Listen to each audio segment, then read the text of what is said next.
a une semaine. Mais 4 séminaires sur le temps Kairos. Que l'ingé présence en Nzambe se manifester dans le bon moyen. En fait, volonté là et bana kokisama. Ozwa ezali ya yo 4 séminaires yango no mona ki basaka Nzambe alekaki awa lundi. Papa estima alekaki awa lundi atalisaki biso le temps Kairos. Ya lobaki ya le temps Chronos na le temps Kairos. Le temps Chronos est déterminé dans mutu. Mais le temps Kairos est le temps ya Nzambe. Est-ce que Nzambe ayeba na kokisa volonté na ye. Papa Ignace palekaki lobi awa atalisi biso le temps Kairos. Ayeba na koloba na tina ya repentance. Alobaki ete Nzambe akoyeba na kozwa yo pe akoyeba na komema yo kati na gloire na yo. Yango wana na pokwa ya lelo tozo continuer pe na thème na biso oyo ezali le temps Kairos. Yebisa voisin premier le temps Kairos. Yebisa na makasi le temps Kairos. Le temps Kairos ezali tango ya Nzambe ye moko. Okomona Nzambe na biso na Ancien Testament aza ko se révéler na 2 grandes vérités. Azolo bakuna premièrement, il est le Dieu qui guérit. Deuxièmement, il est le Dieu qui ne change pas. Okomona pe kuna Yesu azolo bana mukana ya Hébreux 13:8. Jésus est le même aujourd'hui, hier et éternellement. Okomona Yesu na kati ya piscine ya Bethesda ayebaki na kobikisa l'homme de 38 ans. Tanga ayebi na kobikisa mukolo ya Saba. Oh, bascribe ba pharisien ba ye, mais Yesu ayebisaki bango, je suis le même hier, aujourd'hui et éternellement. Mon Père agit jusqu'à présent. Moi aussi, j'agis. Okomona ba verbe ça on est dans le verbe agir. Celui tout le monde dit verbe agir. Et ça verbe de ça la référence na ba miracle. Et ça verbe de ça la référence na ba guérison. Lolenge wana de toye baka Yesu na biso na ba œuvre na ye. C'est pour cela nous croyons à lui et nous mettons confiance en lui. C'est quoi le temps Kairos? Bible il y a un temps pour tout et chaque chose a son temps. Le temps Kairos selon la Bible, c'est le moment choisi par Dieu pour accomplir son dessein. Et ça,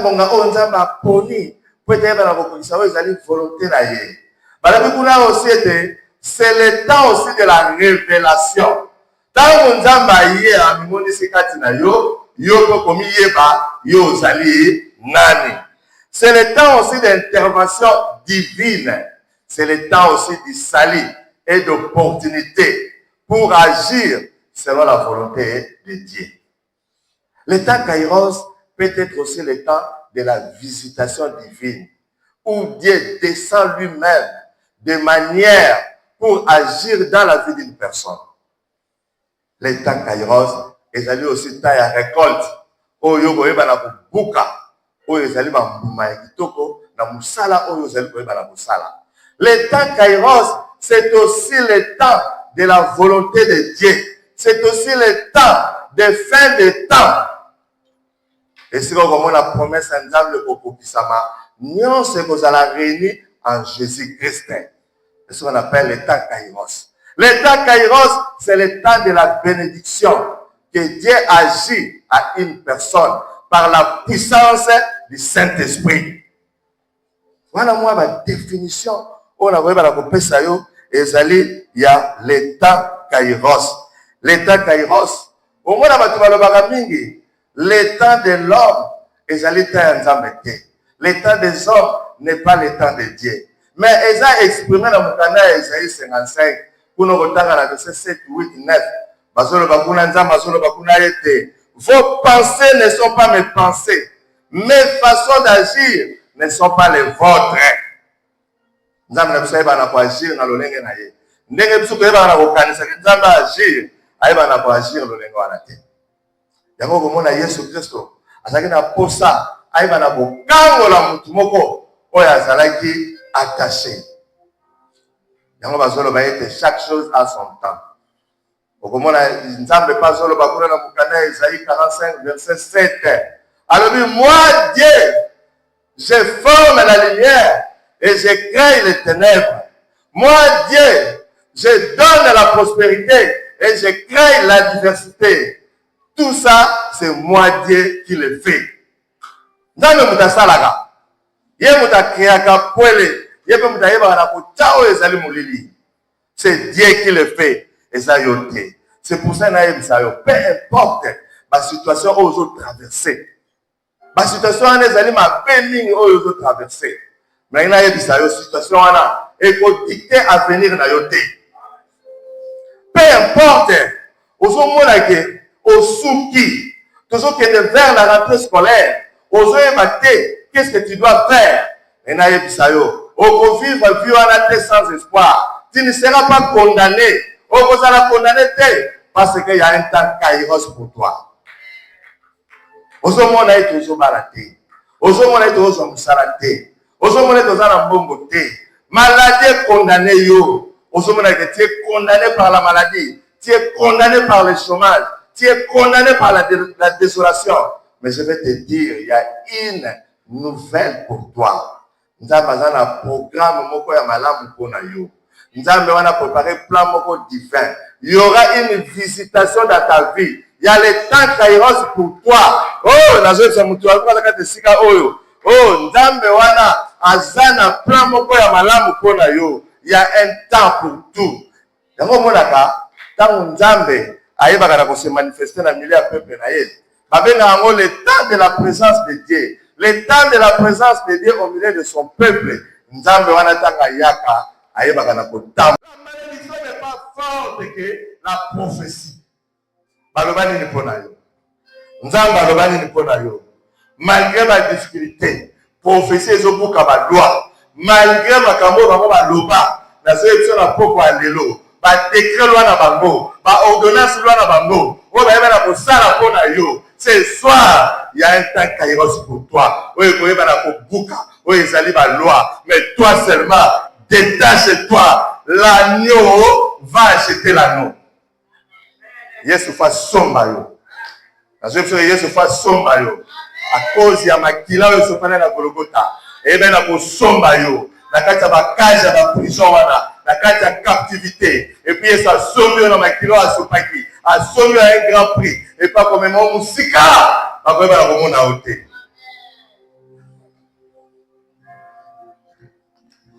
On a libéré l'anneau et la naisse. Mais Jésus avait besoin seulement de l'anneau. Mais on a libéré l'anneau et la naisse. Oh, nazo yebso na poko alelo. Mukanda ya Acte 16, 31. Ezolo bana biso boye. Crois au Seigneur Jésus-Christ, tu seras sauvé toi et ta famille. Pourquoi ya lelo? Na tanka iros oyo. Il faut bon de la peau na sali à famille na yo. Il faut bon de la peau na délivrance à famille na yo. Il faut revendiquer délivrance à famille na yo. Délivrance à bayaya na yo. Délivrance à ndaku na yo. Délivrance à mobile na yo. Délivrance à papa na yo. Délivrance à famille. Il faut prier. On doit réclamer la délivrance de notre pays. On doit prier. On doit réclamer la délivrance de notre église. Parce que Jésus-Christ dit, crois au Seigneur Jésus-Christ, tu seras sauvé toi et ta famille. C'est pour cela la naisse a été libérée. Oh, l'état Kairos amène la gloire. L'état Kairos amène la bénédiction. L'état Kairos amène l'élévation. L'état Kairos amène le changement d'adresse.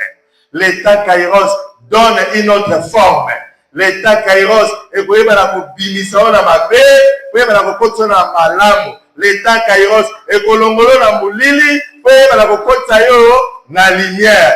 Tika est la poko alelo. Le soleil de la justice qui est Jésus-Christ est monté du coronayo. Est monté du coronayo. Ça veut dire que Nicolas na yo. Matoma mona ete. Ozala kati na butu, yo komi kati na poele. O komi kati na lumière. O komi kati na lumière. Lumière nzambe kota na bomo na yo. Lumière nzambe kota na ndaku na yo. Lumière nzambe kota na musala na yo. Et zéro.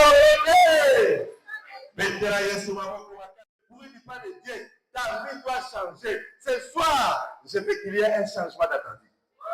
La ministre changement va kota na bomo na yo. Changement va kota na bomo na yo. Que le mal soit chassé par le bien. nalingi mabe ebengama na molamu kati na esika oyo nalingi ete les deuils soient chassés par le fait nalingi na poko ya lelo oyo nyonso te ya tristesse ezala chassé par la joie. Oh l'état kairos oyo nyonso te ya kolela na yo ezala chassé na esengo lelo lelo yo fo seka parce que ya l'état kairos il faut yeba na koseka nasoloba na mutu moko ate esika oyo tika ete le soleil de la justice qui est Jésus-Christ eyeba na kotombama na vi na yo ntango kotombama na vi na yo eyeba na komemela yo un matin oloba na bato il y avait un soir mais aujourd'hui je vis le matin yo fo mona tongo fo etana yebisa voisin na yo tongo etani mpo na nga tongo etani mpo na nani tongo etani mpo na ngai lelo tongo moko ekotana mpo na yo tongo moko ekotana mpo na yo na pokwa ya lelo oyo nyonso te ya pokwa ekoyeba na kozwa makolo nango mpe ekoyeba na kokende. Bien-aimé dans le Seigneur, tokoyeba na kotanga deux passages de l'évangile kati nsika oyo mpona koyeba na kolakisa mutu moko oyo azalaki attaché et puis Jésus-Christ ayeba ye na kodétaché. L'histoire toyebi yango basoloba na biso kuna na mokanda ya Matthieu 21 tokozwa Bible na biso tozozwa Matthieu 21 tokozwa premier verset tina 9e verset. Ensuite toya kozwa lisusu Exode 13. Matthieu 21 totangi na kombo na Yesu. Premier verset tina 9e. Je lis au nom de Jésus. Lorsqu'ils approchèrent de Jérusalem et qu'ils firent arriver à Bethphagée, vers la montagne des Oliviers, Jésus envoya 2 disciples en leur disant, allez au village qui est devant vous, vous trouverez aussitôt une ânesse attachée et un âneau avec elle. Détachez-les et amenez-les-moi.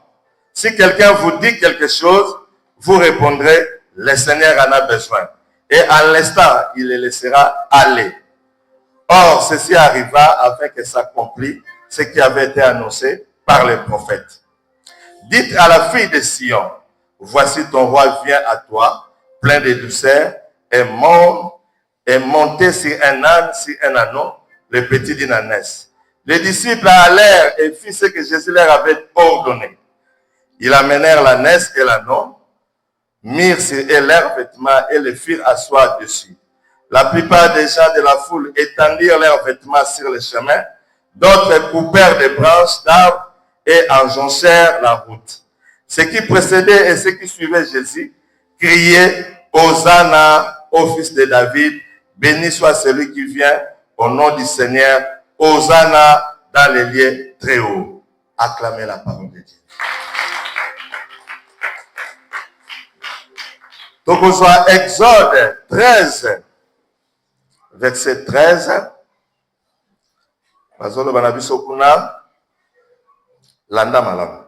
Exode 13, verset 13.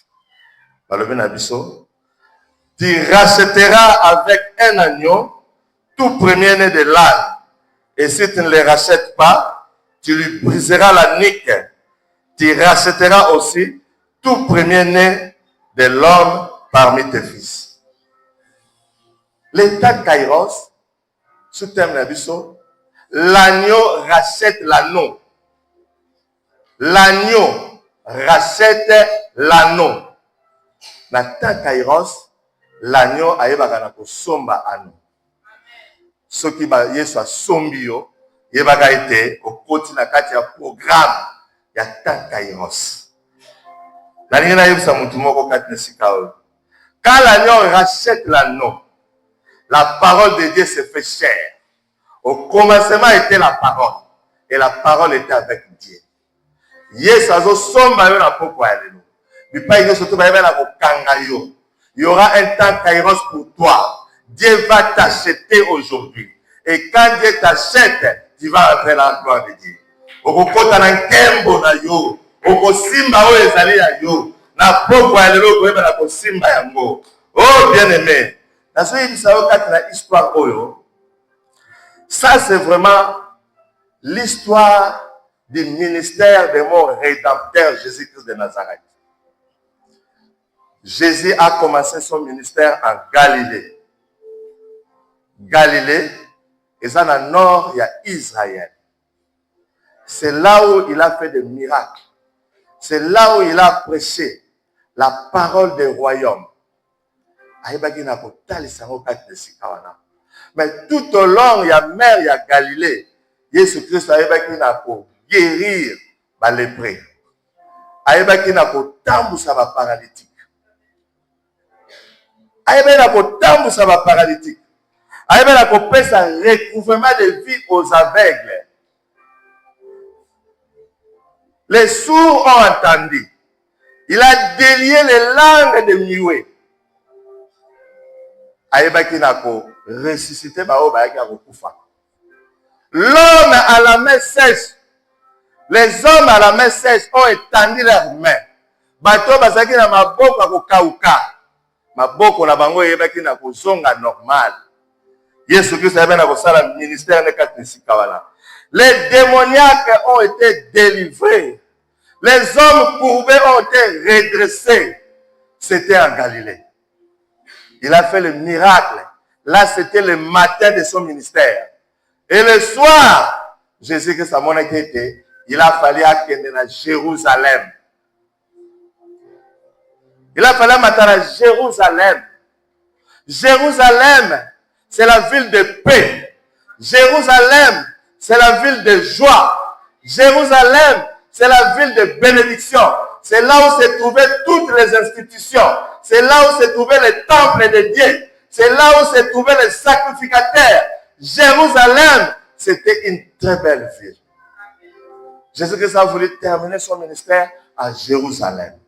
Mais avec la foule, il y a des foule, les scribes, les pharisiens, les docteurs de la loi, mais arrivé au mont des Oliviers, à l'est de Jérusalem, Jésus-Christ s'arrêta. Ce soir, à cause du temps Kairos, Jésus-Christ va s'arrêter pour ta vie. Jésus-Christ va s'arrêter pour ta vie. Jésus-Christ s'arrêta au mont des Oliviers, à Télémie. Il appelle 2 disciples. Quand on est au mont des Oliviers, on voit Jérusalem là-bas. Aïe, ici 2 disciples. Vous allez voir un anneau et une ânesse. Détachez-les. Si le maître vous demande, vous voyez que ça va le Seigneur.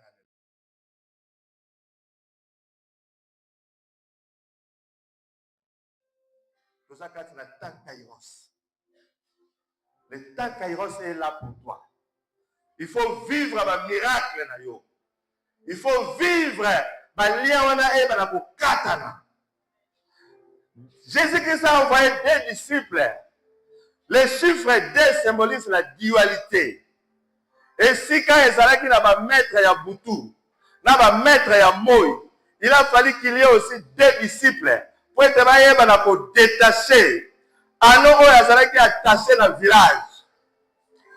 Jésus-Christ a envoyé 2 disciples.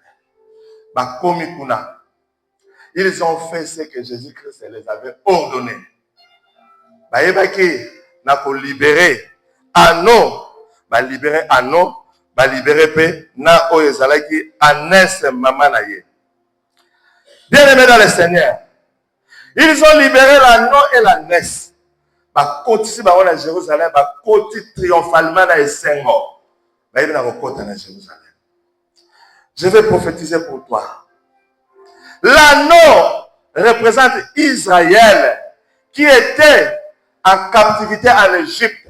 Bethphagé, c'est le village, c'est l'Égypte. Le pays va se faire misala ya makasi, va gagner en Égypte, va se faire des travaux lourds. Et alors, Jésus-Christ va envoyer 2 disciples. Les 2 disciples, c'est Aaron et Moïse qui vont aller là-bas pour libérer le peuple de Dieu. Et le maître qui avait demandé, c'est Pharaon. Qui est Pharaon de ta vie? Pharaon est à Libota Nabino. Mais cette fois-ci, Jésus-Christ les avait donné l'ordre.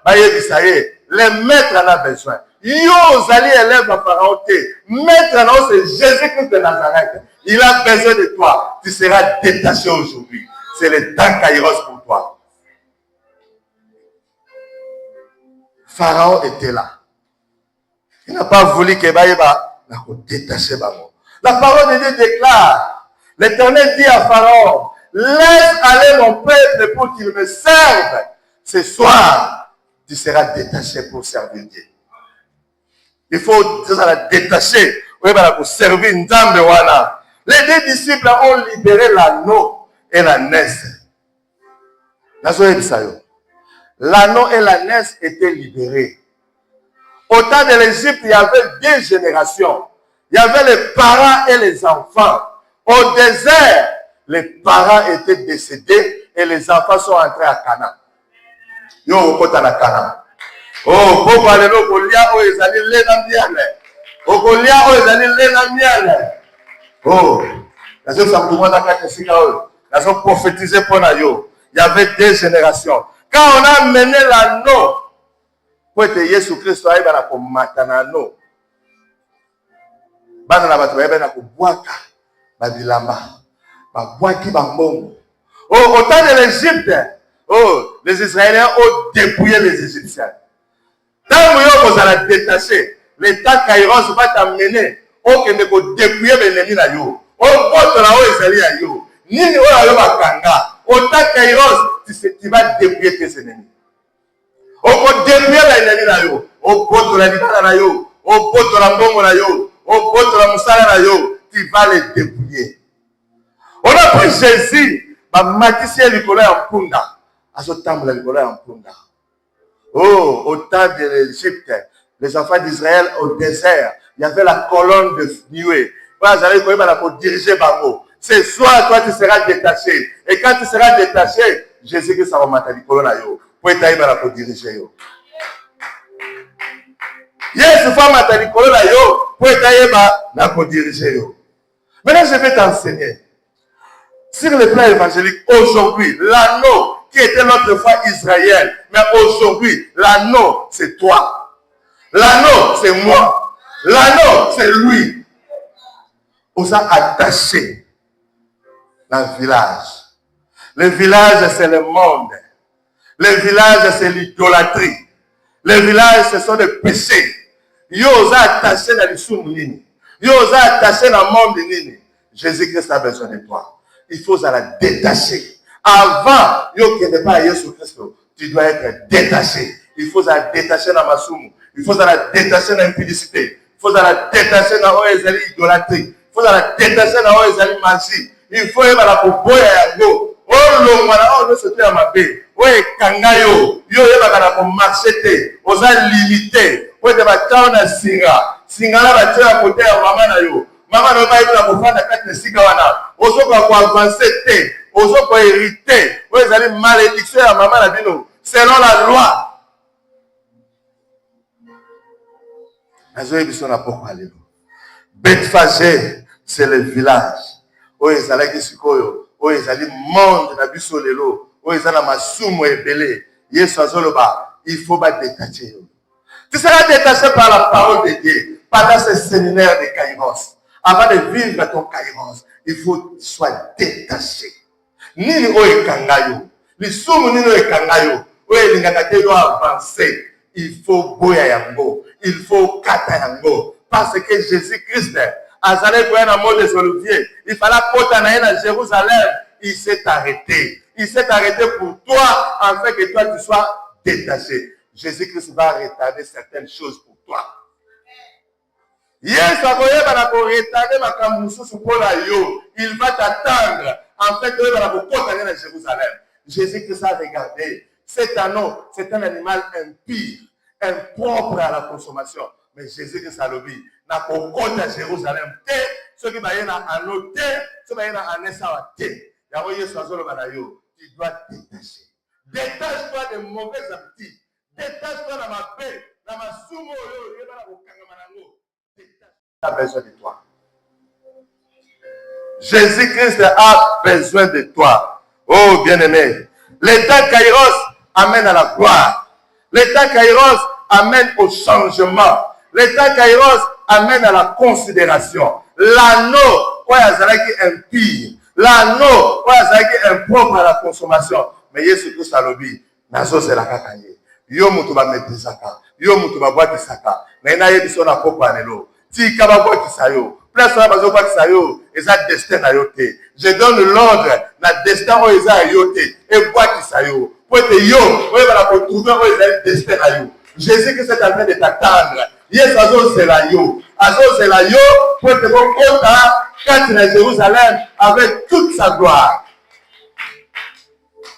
Oh, ndako na balinganga te. Tika babwaka yo, eza place na yo te. Place na yo ezali. Attends ton temps Kairos, mais afanda na ye pour confondre à fort. Yo muto bimona koza mépriser. Yo muto bimona koza inconsidéré. Yo muto bimona ka babwaka kayo, mais Jésus-Christ est pour toi.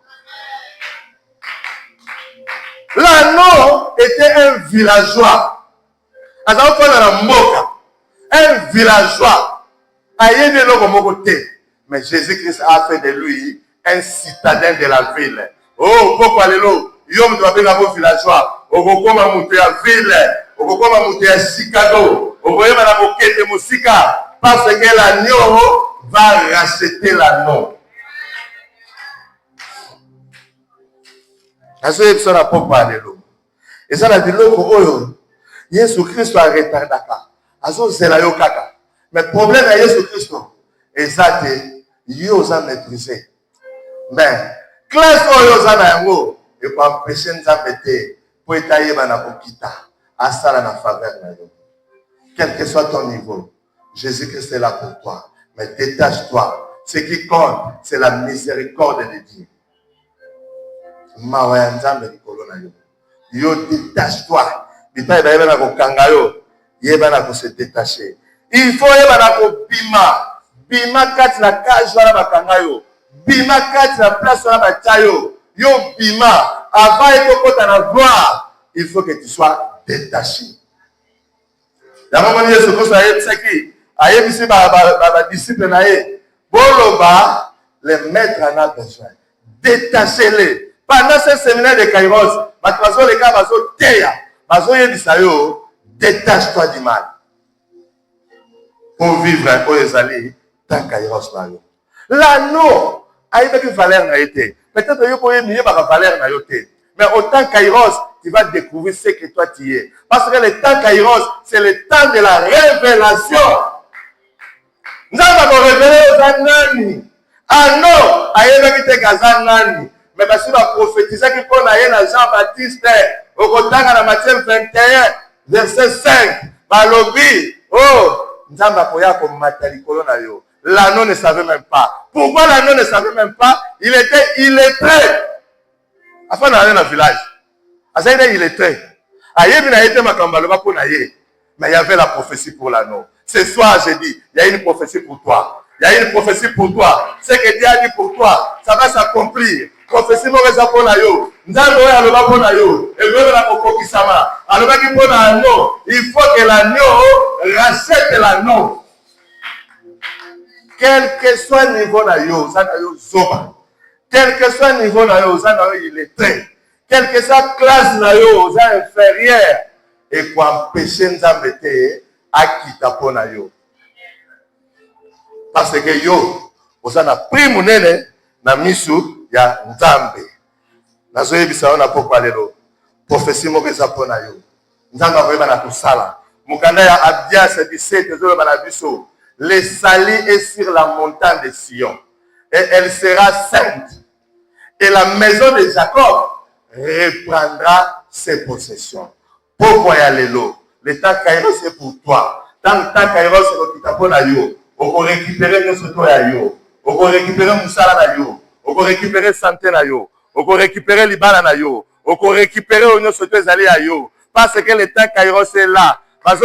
On va récupérer beauté na yo. On va récupérer santé na yo. On va récupérer l'autre avec Bakanga. L'élo tu vas récupérer ça.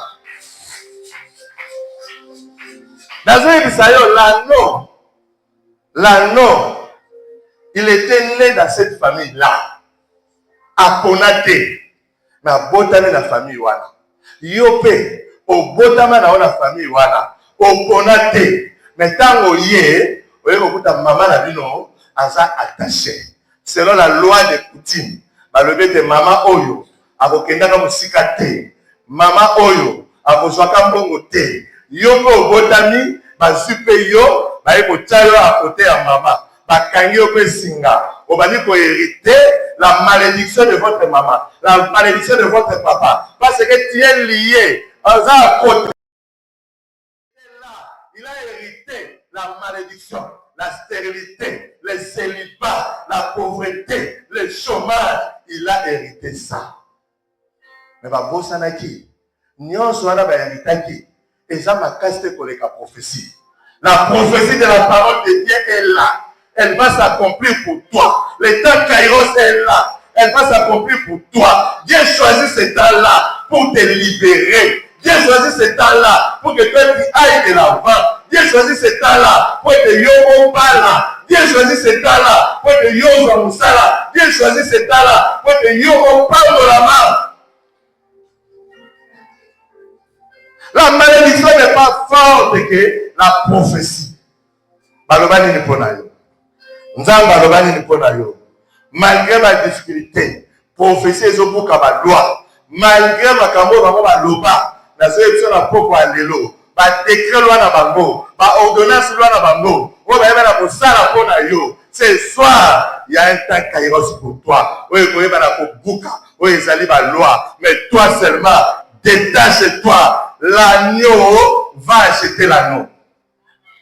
Yesu fa somba yo. Yesu fa somba yo. À cause ya makila yo sopana na Golgotha. Et bien na ko somba yo. Na kati ya bakaja na prison wana, na kati ya captivité. Et puis Yesu a sombi na makila a sopaki. A sombi un grand prix. Et pas comme mon musika. Après ba na komona ote.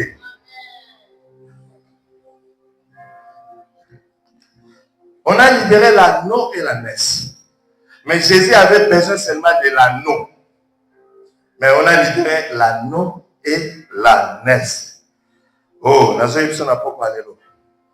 Moukanaya, acte 16, 31. Et je le banabisoboui. Crois au Seigneur Jésus-Christ, tu seras sauvé, toi et ta famille. Pourquoi y a l'élo? N'attends qu'à y rester.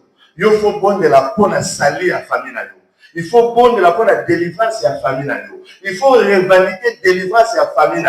Délivrance à yaya. Délivrance à ndaku. Délivrance à mobile. Délivrance à papa. Délivrance à famille. Il faut prier. On doit réclamer la délivrance de notre pays. On doit prier. On doit réclamer la délivrance de notre église. Parce que Jésus-Christ dit, crois au Seigneur Jésus-Christ, tu seras sauvé toi et ta famille. C'est pour cela que la naisse a été libérée. Oh, l'état Kairos amène la gloire. L'état Kairos amène la bénédiction. L'état Kairos amène l'élévation. L'état Kairos amène le changement d'adresse. L'état Kairos donne une autre forme. L'état Kairos est pour l'état Kairos est kolongolo na mulili na lumière. Tika était la poko alelo. Le soleil de la justice qui est Jésus-Christ est monté du coronayo. Est monté du coronayo. Ça veut dire que monté du coronayo. Matoma mona ete. Vous allez kati na butu, yo komi kati na poele, o komi kati na lumière, o komi kati na lumière. Lumière nzambe kota na bomo inayo. Lumière nzambe kota na ngapu na yo. Lumière nzambe kota na musana yo. Eh, zero. Betera Yesu mama.